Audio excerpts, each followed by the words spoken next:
All right, so I want to talk to you guys about referrals, right? Every time we jump on here, I'm trying to do my best to teach you as much as I possibly can. Hopefully by now you've realized I'm not holding anything back. Occasionally I'll have something to sell like kingdombusiness.com.au, but ultimately I'm just here to keep pouring into you twice a week, Mondays, Thursdays, 3 p.m. Queensland time, just pouring into you with as much as I can. So here's one thing I want to teach you about, right? Referral campaigns. Referrals, all right?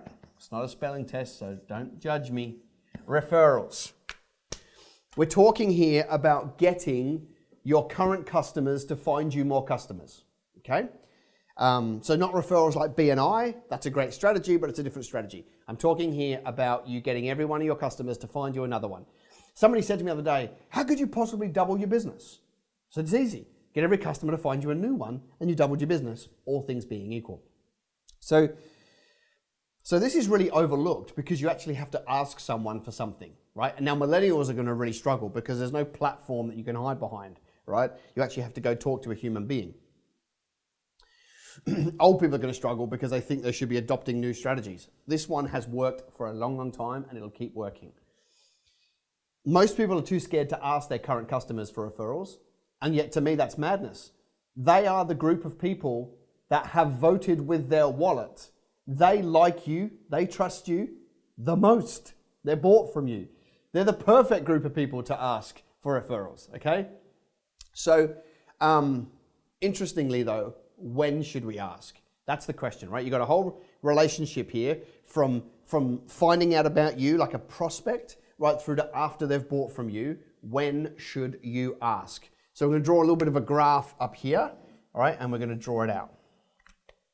So the question we've got to ask ourselves is, when is emotion at its highest, right? So along the client journey, from finding out about you to after they've bought from you, if we were to look at the emotional journey and then peak it, where is emotion at its highest, is the question we want to ask ourselves, because that's when we're going to ask. Now, everybody's different, right? Some businesses may start out where emotion is quite high, and then it peaks and then it drops off over time. Okay, that might be one client journey.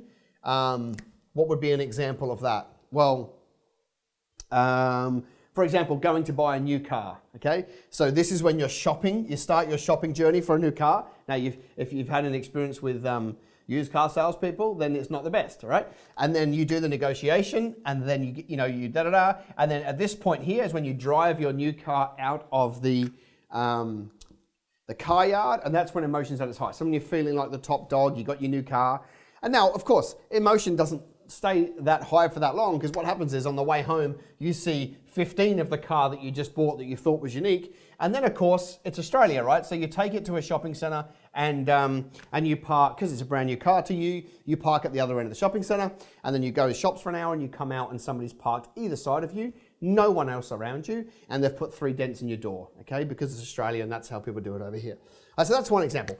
Somebody else might have emotion where it starts high and drops off quite quick, like joining a gym, just as an example, right? So you know, it's funny, you sign the paperwork to join a gym and you feel like you've lost, 5 kilos and you start puffing up your arms for no reason, right? Now, of course, what happens is you realize that after 3 visits, it hurts and then you don't go back anymore, okay? So that emotion starts to drop. Maybe occasionally it pops back up if you get great results. But your business will be different. Sometimes it's up here, sometimes it's down here, sometimes it double dips, okay? But when is emotion at its highest in your business? That is when you're going to ask.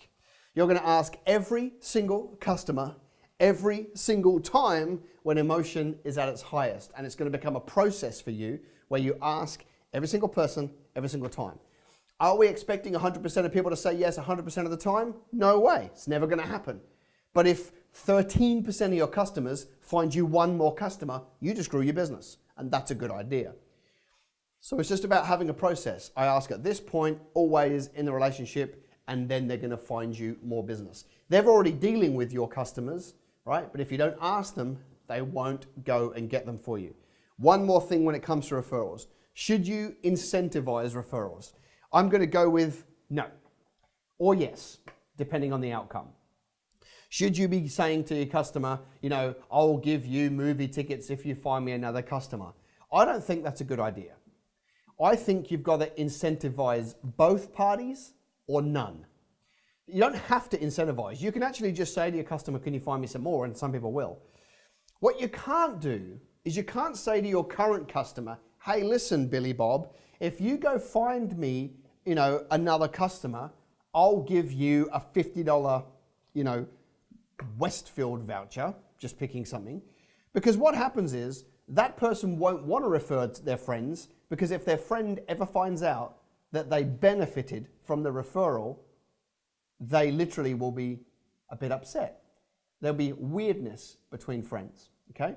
So you know, what you don't want to do is you're causing a stir. If you say to them, you benefit from a referral, they're never going to do it because they don't want their friend or the person they know to find out that they personally benefited from the referral, so they just won't do it, okay? You've got to say to both. You know, you say, Billy Bob, if you refer me, I'm giving you a $50 Westfield card, and you know, the person you refer to me gets a $50 Westfield card. All things being equal, they will go and do that for you, okay? You've either got to incentivize none or both to get that to work. Hope that was super valuable. What was popping out of all of that? I want your feedback. Tell me. I'm reading the comments as they come in down here. What was the thing that popped for you in that's going to, you know, what are you going to do about this information? What are you going to change? You know, what are you going to go and execute on?